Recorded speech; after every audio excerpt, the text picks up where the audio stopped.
Welcome back to Say It Sister with Karen and Lucy. And this is a space where we have conversations that women are having in private and we say them out loud. And in 2026, we have not been short of topics.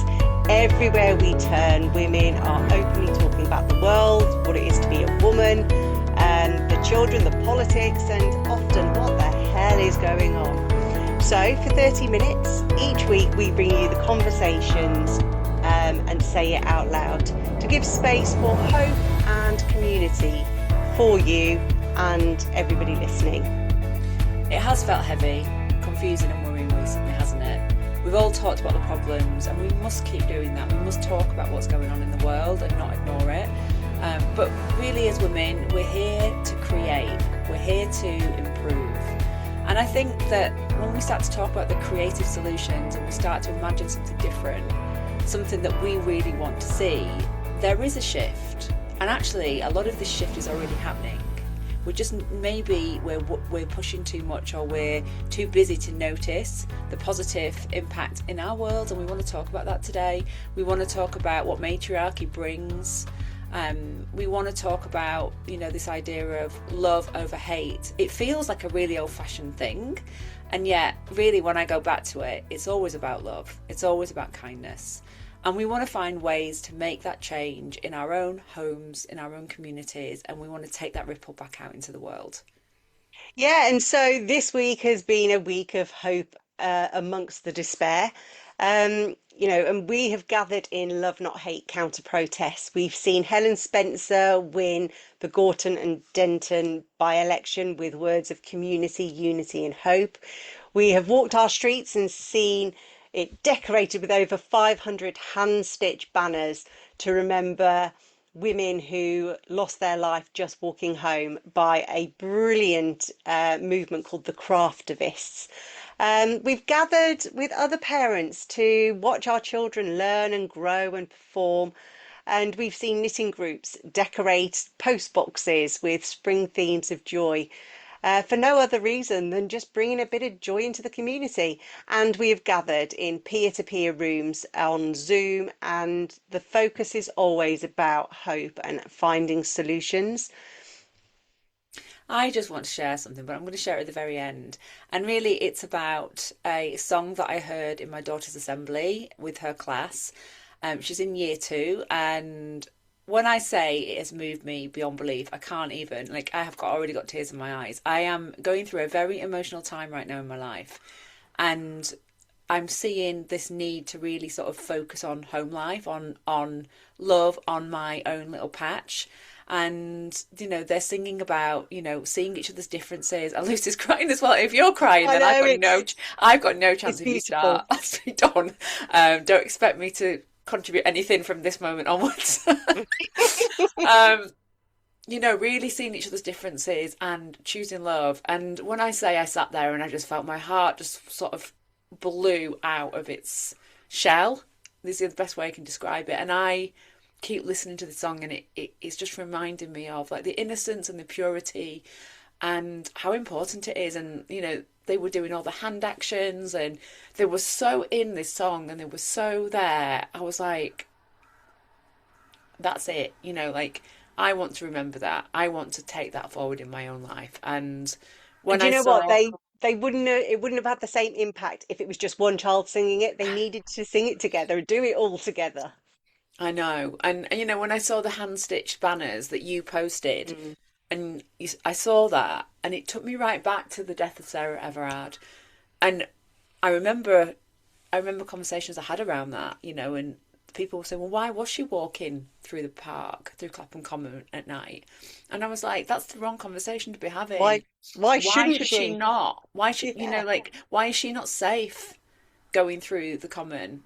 I lived in London for 10 years, and you do walk places at night, maybe places that you wouldn't do in other cities because people are around. You do that because you're moving from A to B, and maybe you've been on the tube, and you have to get public transport to get around. It's just part of being in a big city like that. So you go to any European city, you'll see the same thing. Yeah. And why should we not? So I remember that, and and this morning I watched my daughter walking up the path to school.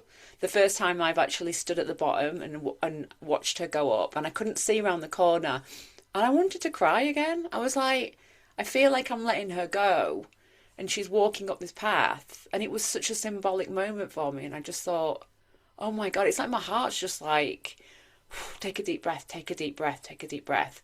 Because the world that we're living in isn't showing me everything that I want to see, but there is also room for hope. So Yes. that's really where I'm coming. I feel like more now than ever, I need to focus on home, on family, and come back into what I'm actually creating. This isn't just about work. This is about life, and it feels like I'm being like what's going on in the world is pointing me back home in a way Yeah, that and I've never just felt. it's got to start with us and within our own homes and the messages that we hear, that we consume, the way that we choose to live our lives, the messages we choose to teach our and share with our loved ones and our children. It starts there, but there's also about that being in community, because then once you've got your bit safe and doing okay, then you need to reach out to Yeah, others, because actually it is about the the sisterhood. It is about community. It is about joining. And I know you wanted to speak about Hannah yes, I from did. Gorton and Denton, because she's done exactly that. I think what is so refreshing is that she feels like one of us, like an everyday person who is out there working. She's a plumber. She's just got her first seat in Parliament. When I listened to her and watched her pose, I just kept watching them because I was like, she's just one of us. She talks like us. She sounds like us. She looks like us. She's got so much fire, and she just says it so directly and to the point. There's no messing around. And my reflection on women is what we do. We Yes. say it and we keep saying it and we don't stop, and we will like talk to anyone who will listen basically, and we keep going for it. And that's what I saw in her. And she's like, I get stuff done. I'm going to shake things up. That's what I want to hear. It's like, hello everybody who's sitting in those seats. Just know there's a woman walking through the door who is going to shake things up because it's needed. And so I felt really like, oh, thank God. It's Yes, finally. compared to what else we're seeing in the world with other leaders that are not doing that, who are being divisive, who are separating, who are creating hate. That is for me is the mirror opposite image. Well, let's just take a moment to listen to her words. It's only about 30 seconds, but here we go. Us, to our white working class communities, the background that I have become so proud to be from. We know how it feels to be looked down on, maybe because we didn't do well at school, maybe because we do dirty manual jobs, because we are shut out of places we should be in. To people here in Gorton and Danton who feel left behind and isolated, I see you and I will fight for you. Because whilst our communities may sometimes be labelled in different ways, the thing everyone seems to have underestimated here, especially over the last few weeks, is how similar we all actually are. How we have common ground, how we get along, how we stand up for each other. The cracks that were starting to show can be healed, and I believe that it is through offering people hope and a chance to do things differently and do things better. There. Oh, do things Every better. word, I'm like, yes, that's what I believe. That's what I see. Oh, it's just wonderful. But it is also, a time for us to keep pausing and breathing and have meaningful hope, um, and keep talking. I feel like that is absolutely vital, because without that, we get lost in the craziness of the world. So coming back in, evolving, and really let's start to break this down a little bit for people so that we can talk about Yeah. the systems that are in place and the systems that how we see that things can evolve. Yeah. So those wanting the current patriarchal system to sustain, they would have you believe that the term matriarchy is the opposite of patriarchy. That women as a whole will rule over men, and men will be our subjects. But it couldn't be more different. Of course, women might have quite a few reasons to want to seek revenge, but our revenge is actually very different to potentially what the patriarchal system sees as revenge, because actually our revenge is to live with love, with safety, community, care, and to be really child-centered, to create environments where our children thrive. So we're building for the next generation, and that means looking after our planet equally. Now, as Louisa Armilian, comedian and creator of the brilliant God is a Woman, the musical, it's not a musical, by the way, but she explains patriarchy as being a bit like a triangle. So you've got the masses at the bottom of the triangle supporting everybody above, and then you've got this middle section who are doing all right, and they want to retain what they've got, not rock the boat too much. So in a way, they're also sitting on everybody else, but they're trying to get up into the top bit of the triangle, but actually that's reserved for the elite, the powerful, the mega rich, those with money, influence, titles, land. Now, the way that she describes it is matriarchy is more like a circle, where in the middle of the circle is where you have the planet, you have the animals, you have our ecosystems, and most importantly, really, you have the children. And everybody else is stood around the outside, maybe in their own little mini circles, but we're all equal, standing shoulder to shoulder, trying to create a world and environments that are safe for all. Um, and as you know, I am a social scientist, so I've studied so many different models of how people used to live, how people live, or what might be possible. And there is no one right or wrong way, but there are certainly ways that are harmful to people and planet and systems that actually help. And we see it through art, we see it through music, we see it through culture, see it in filmmaking, this imagining of a better, more equal, more fair, more just society. Um, so that's what I wanted to say on a little bit of education about what matriarchy really looks like. But what are your thoughts on this? Where do you see it in your life? Or I see it in that women are the stronger, the strongest. I see, and I mean that from like just more resilient. oh And yes. I grew up, when I look at my family unit, because always takes me back to family. It takes me back to that sort of like the patch I keep talking about. Like we take care of our own patch, and then that patch grows outwards, and then we all take care of each other. So it's that, and I see that in the women in my family line, and the power of those women, and especially my grandmothers, who were just like, one was half Irish and the other one was Spanish. And the Spanish grandmother, my yaya, was actually quite gentle and quiet, and she was a real home giver and carer. But she was the kindest woman, but she wasn't pushy in any way. She was actually the opposite to that.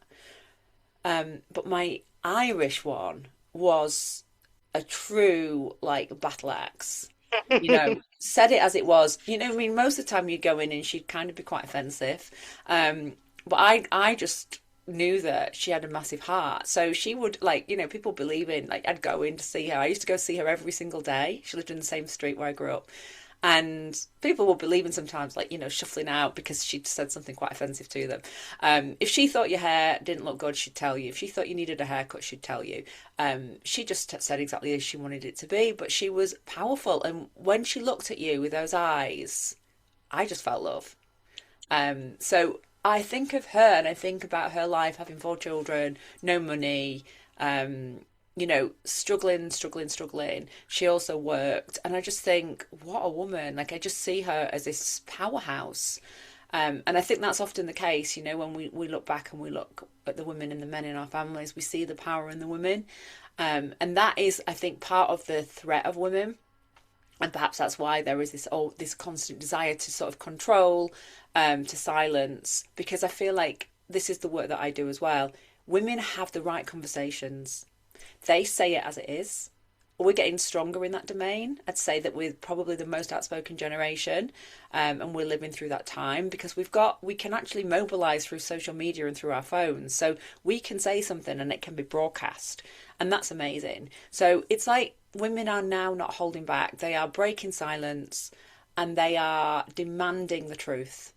And for me, that is all at the heart of this matriarchal system, because when I listen to the conversations that my husband has, or I don't hear the truth, I just hear conversations. I hear them talking about everyday things, but I don't hear the depth. Does that mean that they're not having those deep conversations? Yeah, is it like the headlines of a newspaper they talk Yeah, about, but rather than reading the actual article and then discussing it or talking about it. Yeah, they might go so far in with this is what I'm struggling with right now. I hear Mm, those conversations happening, but I don't really hear the true depth. Whereas that's mm. just not the world that I know as a woman. And I think, as matriarchs, I think this is where the power comes back in because we go, there's a problem there. I'm going to go and have a conversation about that. And I'm going to speak to whoever I need to speak to. And then together, we're going to create something that is different. And I it want to happens. I just want to share a story about because you got me thinking about my grandmother.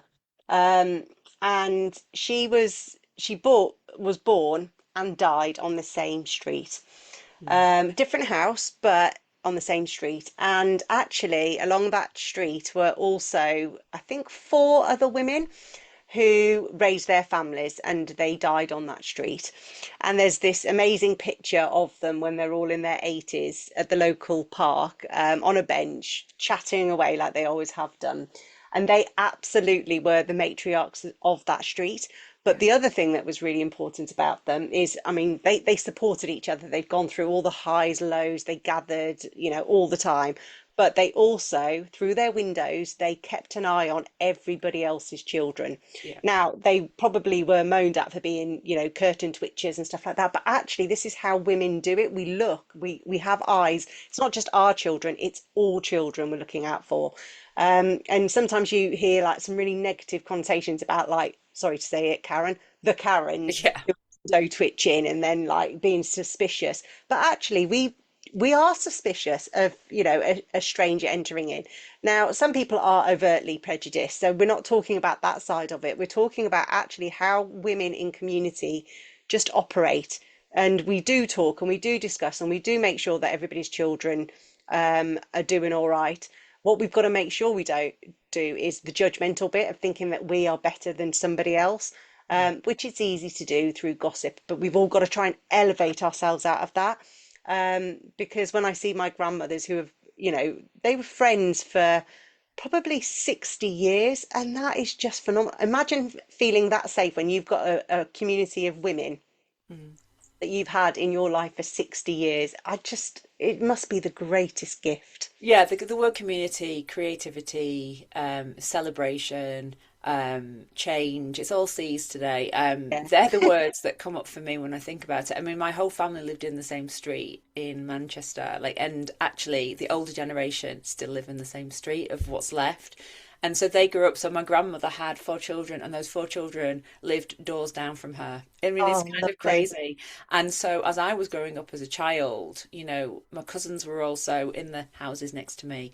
And so there was this community, and everyone did look out for each other. And, like my auntie'd go like up the street, as she said, and she'd get like, she'd always get me a pasty and a cream cake and bring it back for me, during school holidays, that kind of They'd thing. also clip you around the ear or give you the evils if you were up to no good. They were all parenting you. I mean, it's hilarious, and obviously everyone knew what everyone was doing. There was no secrets, there just wasn't any secrets. Everything was out in public. Everyone knew what everyone was doing, so that was that. And you know what, I look back with fond memories, and I think maybe we are going back in. I mean, like I said before, it feels a little bit old fashioned, but and I have been thinking this weekend a lot about going back to basics.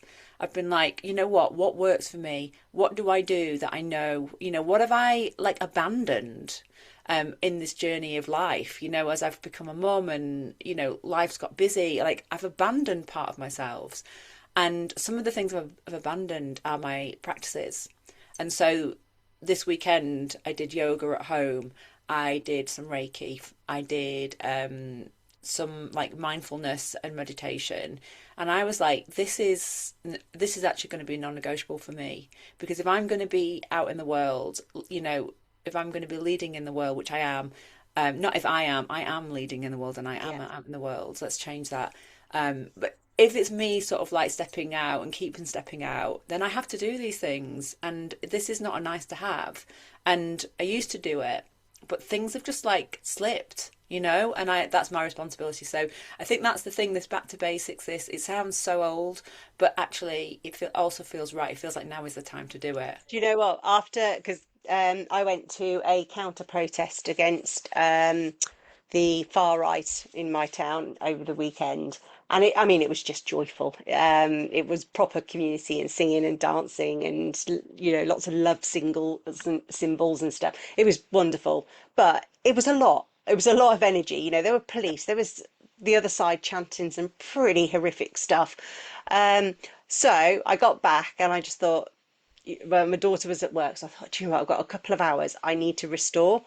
And actually, I took my two dogs out for a walk, and that's when I saw all of these banners. But the thing that was really special was that at one point I could see the almost full moon and a really beautiful sky one side, and on the other side was the beautiful sunset. And that for me, well, I'm one of those people that always has to take a picture, so I took loads of pictures. But that is for me when I have to go and restore. I know that I can, to be out there in the world and doing this stuff, I also need to come back to, like you say, the basics. I'm really glad you mentioned that, because we can't do this on empty batteries or distracted minds. Absolutely not. Let's talk about this whole place of like coming together again, and let's talk about. You mean I know you've got an obsession about Mowlam. Ah, So talk to she's me about her awesome. and what she brings out in you from a matriarchal figure.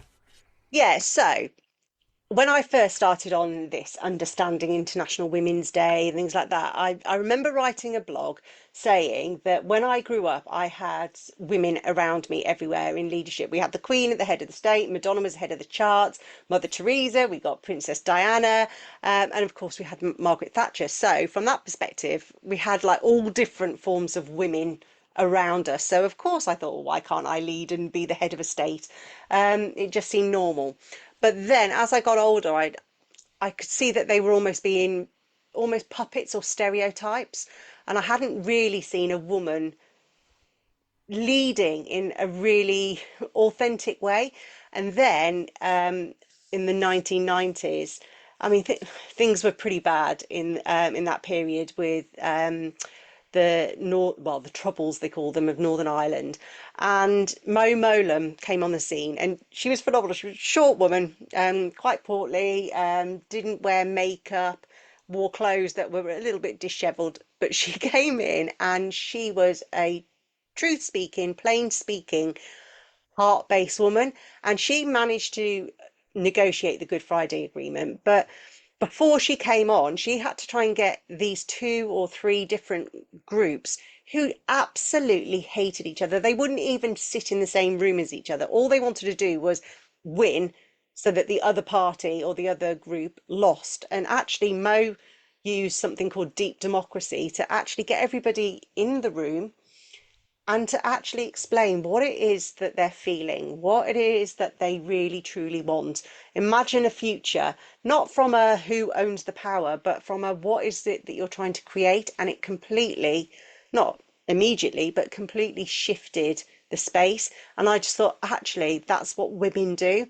And around that time also became um, the rule that if you're getting divorced or there's some kind of, and it's turning into a very expensive, horrible, messy divorce, that to bring in the rule of mediation, where they would always refer you for mediation to try and talk these things through, which again is very matriarchal way of doing it, with diplomacy and discussion, and to try and take the heat out of it, because we all know that in patriarchy people and property, people are seen as property. They are prizes to be won, especially when it comes to the children, and how you divide them and who spends what time with each other. But actually, through the mediation, it focuses it to say what is best for the child. How do we navigate this? So I just wanted to just share that, because there was a lot of stuff that has happened in our lifetime that actually we probably weren't noticing, but that matriarchal approach to discussion, to listening, to compassion, to diplomacy, it's actually been coming in, and they were my thoughts on it. I think in moments of crises, that's when you tend to see these figures stepping forward. We're definitely in a time of crisis right now. So, and I am seeing these matriarchal women step forward, by the way. So I'm sort of comparing these times. It was reminding me when I got hit by a car and I really I was in a really bad way, and I had to wait for the operation. So I had like 7 days in traction, waiting for this operation because of the place where the fracture was in my knee. And I was in London, and I needed my mum, and there was this amazing man. He was a guy called Emmanuel, and as soon as I heard his name, because that's an archangel name, Mm. so when I went in, I was in such a bad way, and he said his name was Emmanuel. I'm going to cry. Um, this man was the kindest man I think I've ever met, and he was a black nurse. I don't know where he was from. I mean, he was from Africa somewhere, and they were. He said, "Your mum will be here, don't worry." And he said, "I'll let her stay outside of the visiting times because I wanted her with me the whole time." And he would sneak her in the morning. He would sneak my mum in to the ward. I had my own room, and she was kind of hiding out with me, like in the back. Sorry, I'm crying. And he was an angel. Like, he was a real earth angel because he could see what state I was in, and he knew that I needed my mum. I was 31 at the time. And there was also another nurse who didn't want my mum to come in, and he had it out with her. Good He for was just him. like amazing. And obviously, I wouldn't recognize, I couldn't pull him out of a lineup, but I know in my heart who he is. You'd And it, match his energy, a bit like an elephant, you never forget. yeah, and I just think for me, that's a form of matriarchy. That Mm. was like, this is a woman who needs her mom. Doesn't matter if you're 31, 51, I still need 81. my mum. And he bent the rules so I could get what I Yeah. needed. And I'm like, that's matriarchy for me. That's like, I don't care about the rules. I'm going to do this. And yeah, so that's a share that kind of was coming up as we were talking, because it's that feeling from within the heart that says this needs to happen. And that might go against protocol right now, but let's find a way to make it happen, because I care about that one person who's in that bed. Or, for me, it was such a gift for me. So I see that as something that we all have, like the power to change something for at least one person, if not like multiple people. And when we remember that and remember what people do for us, I think it really is something. Always search the helpers because they are everywhere. They really are. Yes, lots of people will turn their heads and look away, but you notice who rushes in because there are always helpers everywhere. And I guess that kind of beautifully takes us through onto the next kind of like talking about collective, whether it's economic or social action. Yeah, And again, look around because you will see that there are some really amazing community-minded people everywhere. And they might be the ones who are organising the Two Tins Tuesday for the local food bank on your street. They might be doing lunch clubs for the elderly, or litter picks. They are largely led by women, but there are lots of men who are involved in these community groups, a bit I need like to talk to Emmanuel. that because my daughter's school, like when I go in there, I can feel the love in the school, and it's just quite an amazing feeling. You don't get it as you're dropping your kids off, but if you're in the building, you feel it. And so I noticed that last year, and I was like, oh, I can really feel the love in here. It's like a beautiful thing.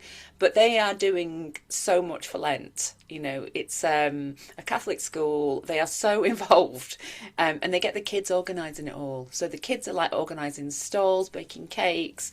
Every day I've sending Kathleen in with like money. I mean, trying to remember it all is quite stressful because Yeah. there's something on every single day for a month. But they are doing food bank collections. They've raised £500 last week, for the local food bank. And I was like, you know what? This for me is the most beautiful thing, and it's the most inspiring thing that I am actually experiencing right now, because they're so embedded and embodied through their values, through community care, and through doing something good. And so I want to celebrate that, because I think it's really, really easy to get caught up in that. Oh my God, I've got so much to remember on top of everything else. And And do see I it as a really have to chore or go? an Yeah, inconvenience. do I really have to go to that assembly when I actually should be doing work? Yes, I need to be in that room. I need to be in that room, and I need to be hearing about what they're doing for these food banks, because I need my faith in humanity to be restored. And I think we can get so caught up in like the wider thing of the world and life that we miss all of this beautiful stuff that's already happening, and we don't see it as something. We just see it as like, ugh, whatever, I've got that to do. And And do you uh, know what? As you probably, well, I've spoken about it many times before, but I am a lead for a scout group, but I'm very much part of all of the scout groups in the community. And we are in an area of low deprivation. So people struggle. And every single time we do a fundraiser or we do something, it blows my mind at the generosity of people. Sometimes it's them physically helping to set up a stall or, sell some raffle tickets and stuff. Other times it's people just turning up and giving us their money. It is phenomenal. But we last week I had some amazing news because of the work we do with the population, the community aspect, we were granted £7,200 from the National Lottery Fund to oh, help more outreach. And I just thought, this is just phenomenal that people genuinely want to help us because we want to help other people. And there's a number of people that have come on my radar recently, a bit more celeb style, who I just want to celebrate. And then I want you to bring some of those so that we can almost like pinpoint some of our listeners to some amazing social action or community builders. Now, if you type in top 10 female or woman social change or social justice, you will get a load of names. Some of these then will be familiar, but some of them maybe not, and go and find them on Insta. So everyone pretty much knows what OnlyFans is. And there's a lady, a woman, she is phenomenal. She's called Rebecca Goodwin. You might not approve of the way that she earns her money, but she has been homeless. She has experienced abuse in her past. And now she uses her income to purchase properties outright and then rent to low income families at affordable rents.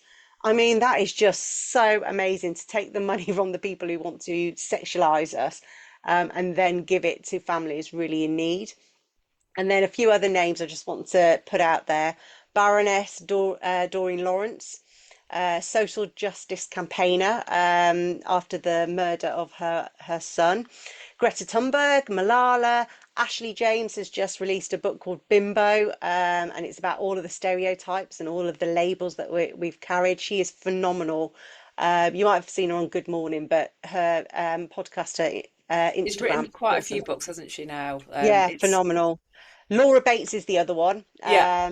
She has written so many books, and that was just from her setting up a blog about everyday misogyny, and it just blew up. And now she is just phenomenal. And one of my other favourites is Deborah Francis White of The Guilty Feminist, and her work is phenomenal. And yes, I could spend another 30 minutes, but they're my top picks. Who have you got to share, Karen, or people that we should be paying attention to? I would say Kirsty Gallagher, Yes. because everything she posts just touches me in my heart.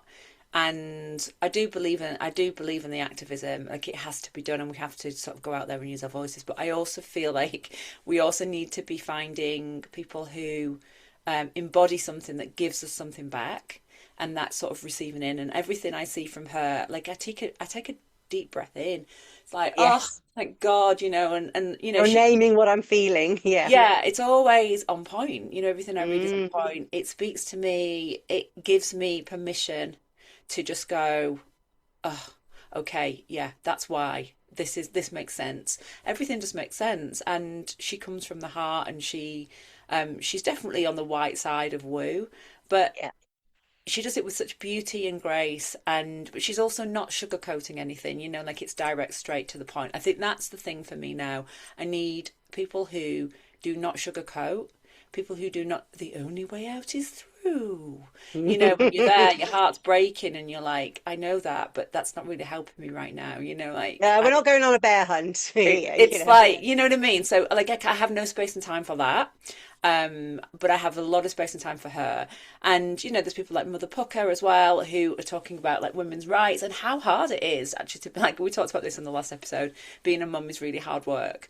And she shows the real side of being a mum and with a young baby and a young child and stuff. So I'm all about those types of women who are very real, but they give me something that makes me feel like take a deep breath. Yeah. They're my ambassadors, really. They're the ones that I look forward to seeing what they're doing Yeah, next. go find them. Go hang out with them. They are just phenomenal, and they give you. It's almost like they pop up on your feed with exactly what you want at that time. And then what I would say is put your phone down and then go Yeah, outside or rest or breathe or stretch, because we can't just constantly be consuming. But what you do consume needs to be from the right people. And these are just some of our favorites. yeah. Um, Let's talk about communication because yes. Well, this you is are the one of my communication expert. I used to be. One of, for me, like communication is so, so, so important and really staying open to communication because as we know, it's not just about what we say, it's about how we feel, it's about what we are sensing, and it's about also what we're listening to on the inside. That inner knowing is such an important part of communication because if we don't actually listen to the internal voice that's coming up and we don't actually feel into that, then we're probably not having the right conversations in the right rooms. So I want to say that for me, this is very much about staying open. It's about listening deeply. It's about having like space for laughter, space for tears, and just being in those conversations and really talking about, like we are the storytellers. We Our strategy is love, but we also rage. So it's kind of holding space for all of that. So I wanted to get your views on it. So women, well, all humans, but women in particular, you said about their strength. And one of their greatest strengths is to be able to live in that paradox where we can hold two, three, four different experiences or truths that may appear opposing, but because we are, again, cyclical people, we are circular people, we are creative people, actually, we know that we can hold it all at the same time. And I think that very much it it scares some people because they need to be efficient. They need to have just one answer, one solution. But that again, it's a bit that's the patriarchy telling you to find a solution and fix it. But actually, women are amazing at holding all truths. And that does come out through storytelling.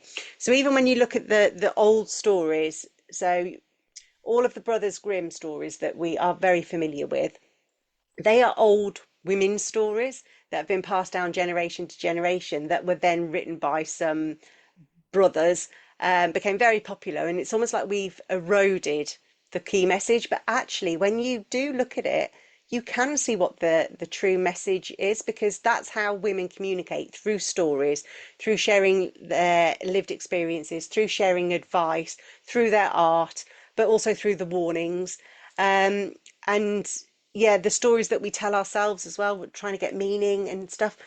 Listen to it and look for the coincidences, look for the patterns that keep coming up, and communicate it, share it, because if you're noticing it, somebody else is noticing it, and somebody else is noticing it, and Yeah. that's when we start that movement, that change. There's something coming up for me about the internal dialogue as well, because when we are in fight, flight, and freeze, which I think most of us have been in since we came out of like into this year, the internal dialogue can get really, really quite scary. And what I've started to do is just really name stuff very clearly. So, for example, when I get into fear and it's like, oh, I don't know if I can handle this, or I don't know if I've got enough of what is needed, or whatever it might be, I am directly saying to myself, I'm naming it and I'm saying, I'm ready for this. I can handle that challenge. Like it's coming from a deeper place, actually. It comes from more from the gut. It kind of comes up the body. And I am ready to put that, that issue down. Just really, really clear conversation with myself. So rather than, because I think what can happen is we distance ourselves from the fear because it's a form of survival. So we're like, I'll distance myself from that. And we don't actually have the conversation within ourselves. And therefore it just runs around in circles inside us. And we're still in the energy of the fight, flight, and freeze because that is a feeling that's inside the body and we're not tackling it. And then life is going on around us and we're seeing more and more things and we're seeing more things coming through our phone and we're like, it's just getting bigger and bigger and bigger and bigger, and we have to find a moment to say, actually, no to that. What the hell is going on the inside? What am I saying to myself that I can't do? and then let's shift it. And it's not about just flipping the mindset. There's more to it than that. But we have to take control of ourselves on the inside and be like, that's actually bullshit. I don't know how many times we need to prove ourselves over and over again before we finally believe that we're capable. So there's something like that for me that's been really like, and just like, I'm putting that down now. I'm done with that. I'm done with that worry. Yeah, No more. I completely agree with you. And there was a LinkedIn post I saw this morning about how some commentators, some writers, or whatever you want to call them, are trying to gaslight women and just saying, well, women are lying to themselves. They're not happy being single, really, or they're not happy being childless, really. And the comment I put back was actually, we spend our whole lives in self-doubt and questioning and talking to our besties about, do you think we should do this or should we do that? And then when we get to that point and we say, no, I am happy, or no, I did want children, I couldn't have them, but Yeah. I'm going to make the best of this, or no, yes, and I do want a career, or I do want to say my voice. Actually, that comes from the most knowing place. And Yeah. like you say, it comes from the stomach. So I think there's something there about, yes, you're allowed to have the doubts, but you can't stay there. At some point, you've got to feel it in your gut. And whether you talk to a best friend, a coach, go to a women's circle, or just say it to yourself, there's something about reclaiming that because yeah, we've been through the process too many times. Absolutely. And we're going to have to keep doing it. It's Yeah. not like, every day it's like, right, just for, there's a Reiki saying, and it's like, just for today, I will, trust, love, live in harmony, or something like that. Those aren't the exact words. And there's just something about that commitment for that day. And then the next day you get up and you go, just for today, I will, and it's like, and if we do that every day, just for today, I will trust myself. You see, I like the words I choose to. They're the ones that land with me because Yeah. I will resonate with some, but there's something because of my personality style. I have to choose this, or I Yeah. say yes to this, and that to me feels that like that really gut affirming thing. But I'm afraid we've gone over the half an We never, hour. ever, ever have enough time for these conversations, but that's life, isn't it? And hopefully we've covered enough ground because, to be honest, we could talk and talk and talk about this subject as we do most days. Yes. So I'll So, hand over to you to, yeah, make a close. so I want to play this beautiful, beautiful song as we go through the closing. So, should I play it now, Lucy? Play it now. Go for it.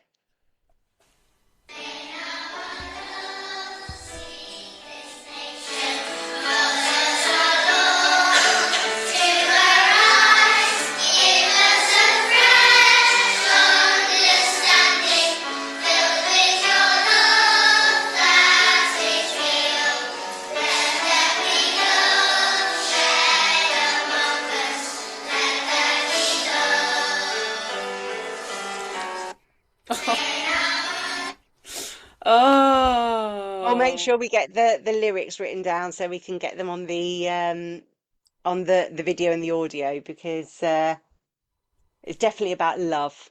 I can definitely hear about that. love. And we hope we have inspired you today. We hope that you can feel the love in our own hearts and that you connect to your own and that you can bring some hope. As the flowers are coming back onto the trees, it's time to awaken. Thanks for joining us and thanks for this heart-led chat on Say It Sister. And thank you so much, Lucy. You're always the best person for me to share a conversation with.